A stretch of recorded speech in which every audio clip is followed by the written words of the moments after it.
Hey, what's up guys? My name is Dan from CommentaryFirst, and today we'll be talking about the newly announced iPhone 5, and this has been the topic of many news articles on the web, and obviously, you know, like a bunch of my friends have been talking about it. Some of my friends even pre-ordered it. I think the iPhone 5 already topped pre-orders, like reached the maximum. I'm not sure, but like I saw a news article about that, so yeah, that's pretty impressive. Not really something surprising with Apple being the most valuable company in the world with their stock. But anyway, in this video I'll be telling you guys the new features of the iPhone 5 compared to the 4S and the 4, and I'll also be giving you my final opinion on, you know, whether I would get it or not, because before this was announced, I was actually, you know, looking into getting the iPhone 5. I didn't have the 4S, but, you know, I wanted to get a revolutionary iPhone because, you know, Apple is reliable. So, anyway, let's get started. So the iPhone 5 has the exact same Retina display as the iPhone 4, but Apple took the screen size up to 4 inches instead of the 3.5 inches that the 4S and the 4 had, so they took it up a whole 0.5 inches. And I mean, okay, screen size isn't everything, so, you know, 0.5 inches, okay, you know, like, I mean, obviously people wouldn't want a 5-inch screen or a 6-inch screen that won't fit in your pocket, because, I mean, it's a phone, it has to fit in your pocket. But, you know, not really that much of a, you know, it's not something that would get me to buy the iPhone 5 right away. It's not like, oh my god, 0.5 inches more, I'm getting it. No. But, yeah, so obviously this permits an extra row of apps on the home screen. And speaking about this, I actually saw a humorous picture that somebody made. It was actually very funny. It was ridiculing this new feature by Apple. It was saying, it was basically a picture of an iPhone 10, which is obviously fictional, with 10 rows of apps, and I had a good laugh because, you know, basically it's saying that Apple is, you know, putting in useless features into the iPhone to get people to buy it, and there are obviously those Apple puppets that will buy it, you know, just for new features.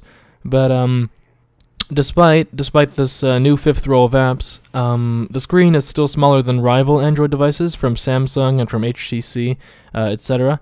I remember having an HTC phone 2 years ago that had a 4.5-inch screen, I think it was. But yeah, that was a pretty good phone, and I mean, the screen upgrade that Apple did just now with the iPhone 5, it's kind of late. I mean, if you want to show it off as a brand new feature, you know, breakthrough ahead of its time, it's not really ahead of its time, you know, that's what I'm trying to say. Apple says that the iPhone 5 is the thinnest and the lightest iPhone made, and apparently it's 18% thinner than the 4S. It is also 1/5 lighter than the 4S, which is 18%, I'm guessing. And the new iPhone 5 is going to be made entirely of glass and aluminum, so I guess it's a step in the right direction as well. It will be featured on the AT&T, Sprint, and Verizon providers, with the 4G LTE network, of course, and others overseas. Here in Canada, it will be probably on Rogers and Fido's network. Oh, and Bell, of course. I'm not sure about Fido, but Bell and Rogers are the two main players here, the two monopolizers in Canada. They also say about battery time that the iPhone 5 will feature 8 hours of 3G non-stop talk time. But, you know, here's the thing. They say 8 hours 3G talk time, but they don't say how much talk time the iPhone 5 will have on the battery with 4G LTE, right? You don't really need 4G LTE to talk on the phone, right? But, I mean, like, of course, if you're using data, if you're using the browser, it's probably going to be a lot less than 8 hours of 4G LTE data, you know, downloading, uploading, etc. The iPhone 5 will also have an 8-megapixel iSight camera, which will be 25% smaller than the 4S, and that's a good thing. And I'm guessing smaller. I don't know why you would want to make it smaller, because it's not really like in like a thing that makes the iPhone 5 uncomfortable or something to use, because, you know, it's just the camera. The camera is already small on the iPhone 4S and other phones. They also say that the iPhone 5 will be able to capture panoramas at 28 megapixels, and that's obviously combining 8 megapixels, you know, the iSight camera that has 8 megapixels, and that's obviously combining it with a bunch of photos, because when you take a panorama, you actually take like 5 or 6 photos, or maybe 8, I'm not sure, so I'm guessing they combine the megapixels together, and they try to show that it's going to be amazing, you know, 28 megapixels, but actually it's just going to be each photo with 8 megapixels.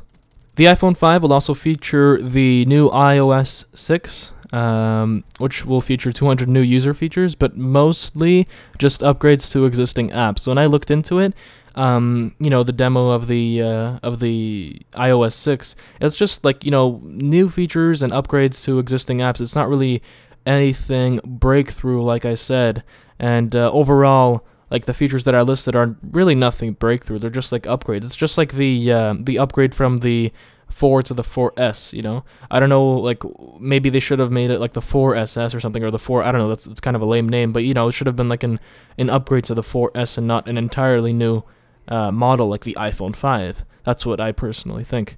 Now, this is a good thing. The iPhone 5 will feature a better mic with noise cancellation. I don't know how well that will work when you're talking on the phone, but, if you live in the city and if you're in the subway or something, then people won't hear, the sound of the train, or if you're like in a busy area, they won't hear the sound of the people, talking, yelling, or whatever.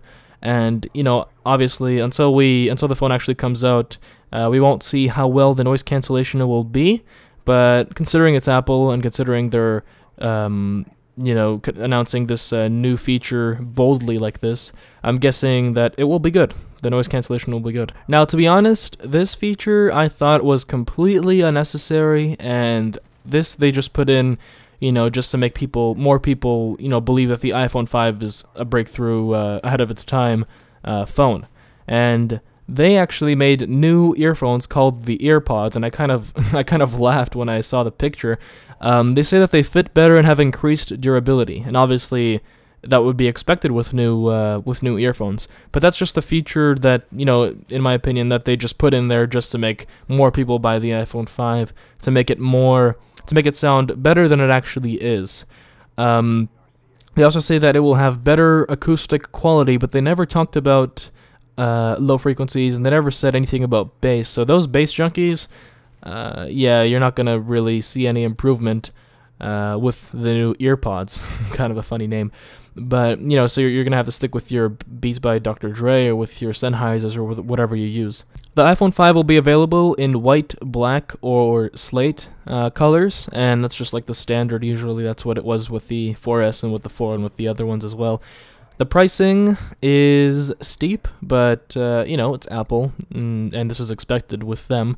The 16GB version will be $199, the 32GB version will be $299, and the 64GB version will be $399. And this is one thing I hate about the iPhones, the iTouches, and everything, how you can't just shove in a memory stick. Like with my Samsung phone, I can just shove in a memory stick, and, I don't have to pay $100 more just for a little more, well, not a little more memory, but just for more memory, I mean, you're getting basically the exact same phone for $199, then, compared to what you're getting for $399, except that you're getting just a lot more memory for $200 more. And it's the same thing with Macs. If you go custom build your Mac on their website, if you go look at the RAM, like an upgrade from 8GB to 16GB RAM is like really, really, really expensive compared to if you just went to a computer hardware store and bought a 16GB kit of RAM for like, I don't know how much it is, like now $120 or something. So here's my final opinion on the iPhone 5. Personally, I don't think I'll be getting it unless we see really, really exceptional reviews.